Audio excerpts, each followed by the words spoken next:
Greetings Internet, DDA here, and welcome to another fun-filled RNG Star Wars Unlimited video that we have for you. This time, we have a top 10 list. I know that everyone is clamoring over the new set Jump to Lightspeed. What are the top cards that you need to add to all of your decks? What are the top cards in the metagame that we're now seeing more and more of that are taking over in all of the decks? Now, I first want to preface this video to say that I'm biased. We all are biased, and no one can escape from the monster that is bias without seriously doing some introspection. But even then, you're still biased. Hate to break it to you. But I am biased because I play mostly hero decks, and so that means that the following top 10 list is going to be a little bit lower rated on the villain cards.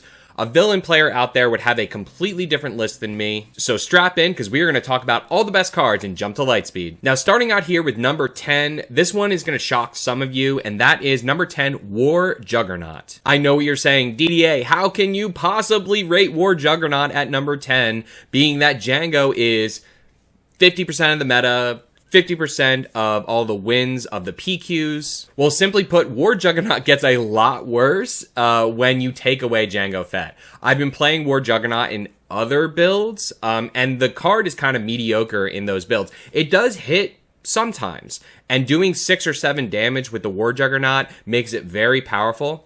However, it is, of course, susceptible to a lot of removal cards and a lot of things like Commandeer or Electromagnetic Pulse.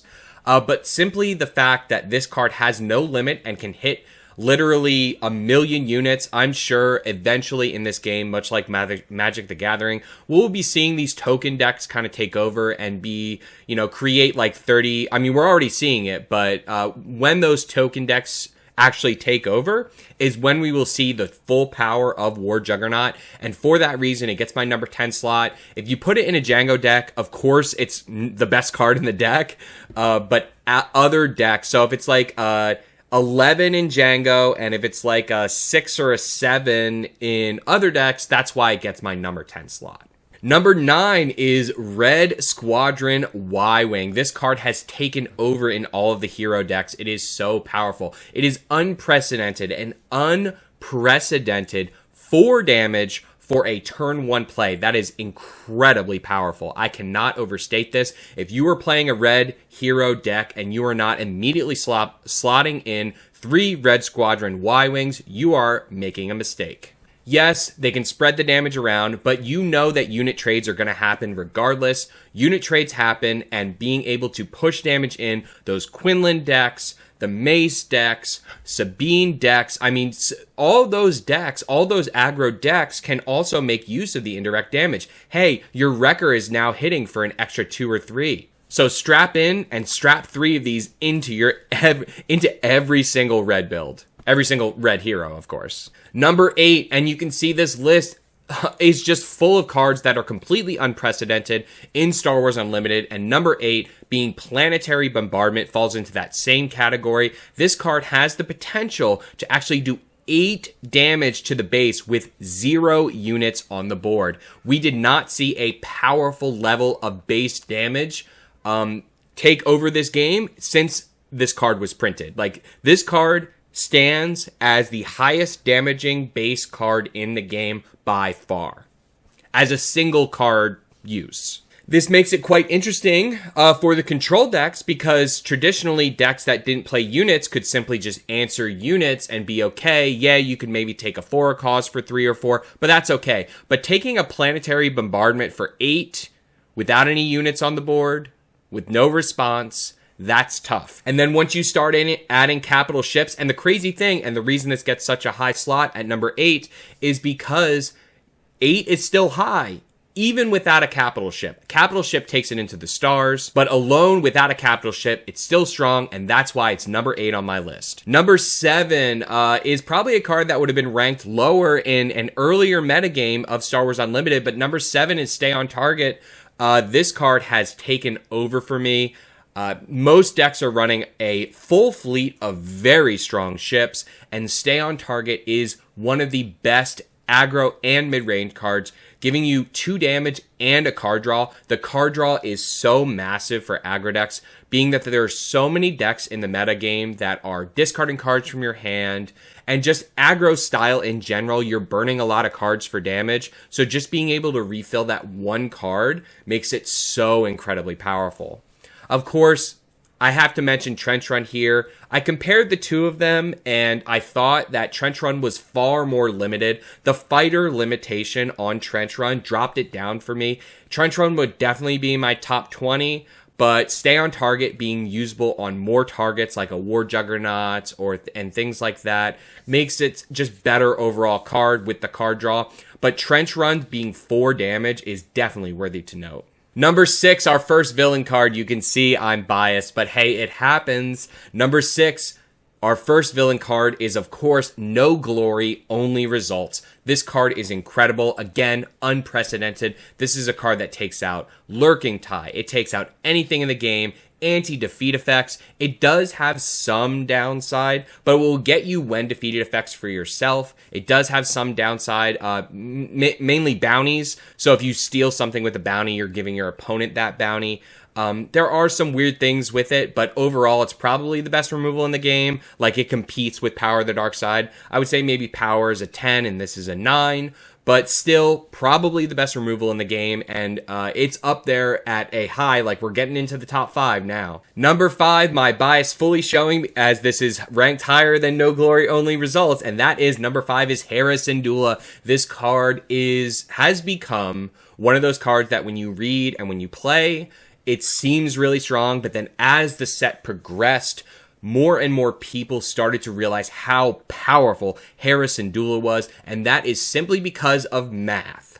If you just sit down and do the math, you realize Hera Syndulla is busted. That is a 2/3 restore 1 for 2 resources. Your stat to resource ratio for Hera Syndulla Pilot is in the literal stars. That is a 3/3, because you could consider Restore 1 is a lot like 1 damage. It's like anti-damage, right? So it's a lot like 1 damage. So basically, Hera is giving you a 3/3 for 2 resource. The cost to stat ratio of a Hera Syndulla Pilot is just, it's so high that it had to be in the top 5. It just had to be there for me.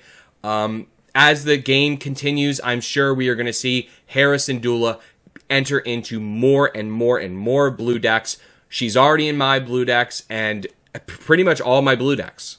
Number 4, the superior pilot by far of this set is Han Solo unit. This card is incredible. My favorite thing about the pilot mechanic is when you have a strong unit and a strong pilot, so that way you can play both and play both depending on the situation. And Han unit is a perfect example of that, coming down with ambush, very strong ambush here. And then likewise, the two damage swing, immediate attack, surprise strike-esque ability that the stats stick around with the pilot. Like, the worst thing that can happen to you when you pilot a card is them immediately answering it with a Fell the Dragon or a Traitorous or something like that. One of those. But Han Solo gets around that detriment by immediately attacking with the unit. So you can get your 6 or 7 damage in. And then if they answer it, it does still suck. But at least you got the 6 or 7 damage.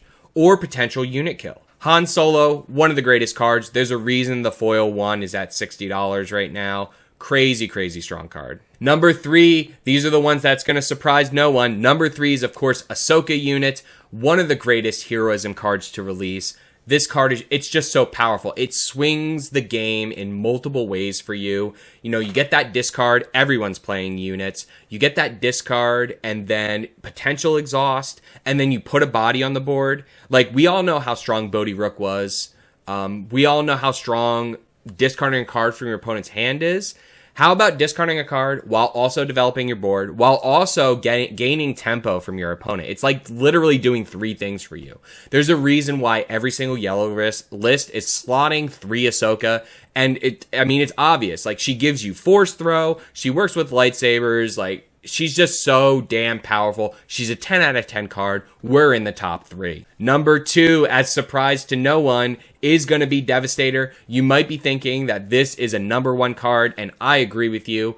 In some lists, I could see this card as ranked number 1. However, in my list, I just simply think it's cost too much. Yes, TDR, yes, sneak attack, I understand. However, it still costs too much. Like, still, usually you're going to be doing Ruthless Raider.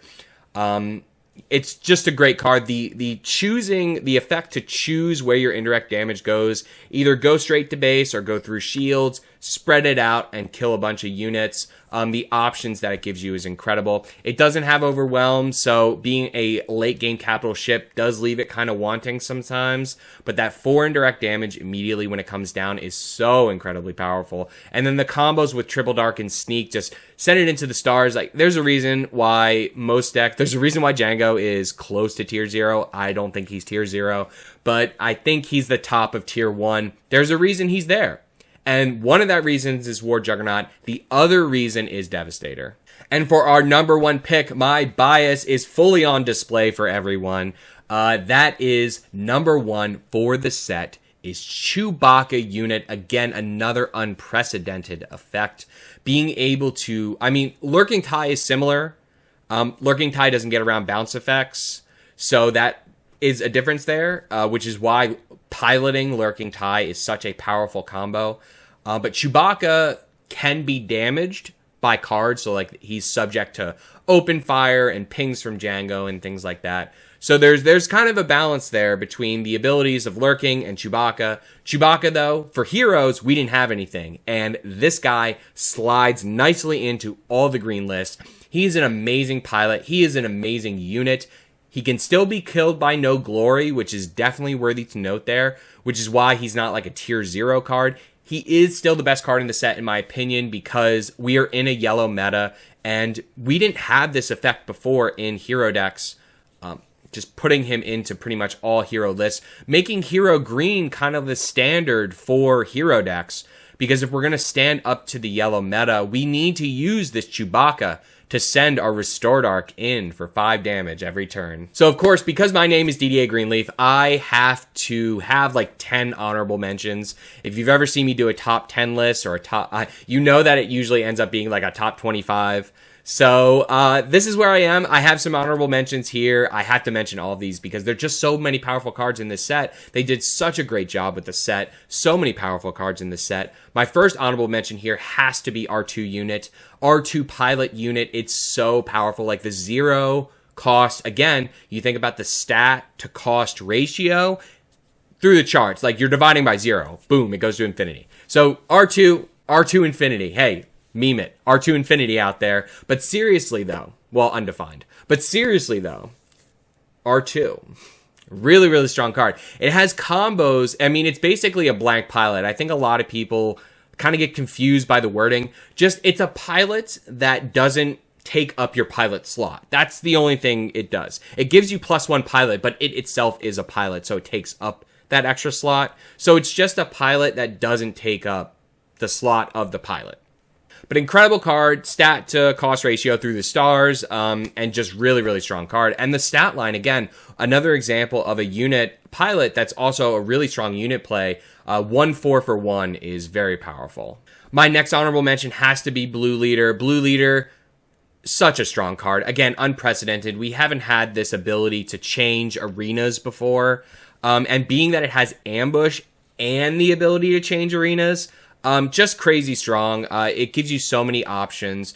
More and more green lists are slotting it in. The reason it didn't break my top 10 is because ECL is still a card, and ECL competes with this. Like, you would want Masterpiece over this a little bit in an ECL deck, so it kind of competes with the Masterpiece slot a little bit. So, like, it's compete. Like, the 3 cost slot is so competitive for cards, so that's why it didn't break my top 10, but just, like, the top of honorable mentions probably would be number 11. My next honorable mention, Swoop Down for aggro decks in this meta is probably an S tier card. I am putting it in most of my aggro decks sideboard, because if you're fighting in space, like 2 costs for 3 damage is incredible, but how about 2 costs for 5 damage? Because that's what Swoop Down does. Swoop Down, just a crazy strong card. Can't talk about it enough.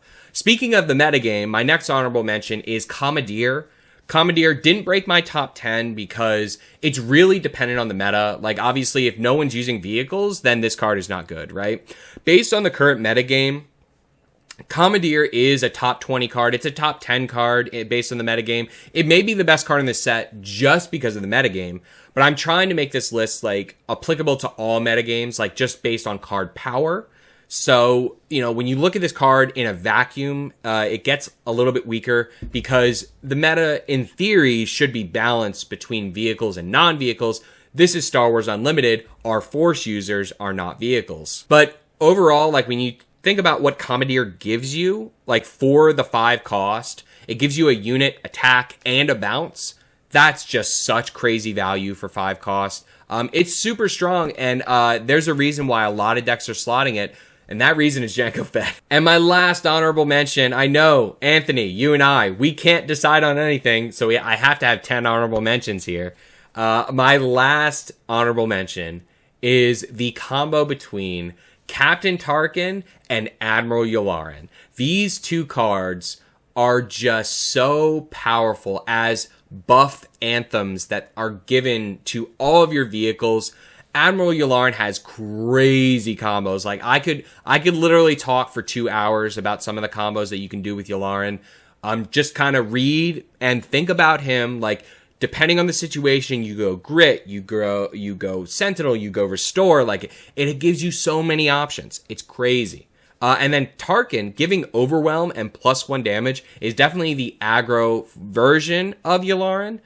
Being that he's stronger statted as well. Definitely the aggro version of the 2, but, you know, the extra damage and Overwhelm adds so well into the indirect damage ability that we've gained this set. Having Overwhelm and indirect damage gives you this combo that lets you extra utilize the indirect damage. It fits perfectly in the vehicle decks. I'm very surprised to not see Captain Tarkin in more vehicle decks like Jango and like any deck that runs Triple Dark Raid, to be honest with you. He has a place there. So I hope you enjoyed my top 10 list for the cards to come out in Star Wars Jump to Lightspeed. If you want a top 25, or if you want me to do one of these every set, please comment in the comment section below. And of course, hit that subscribe button for all the best gaming guides and content. And as always, turn your dial to Random Number Gaming.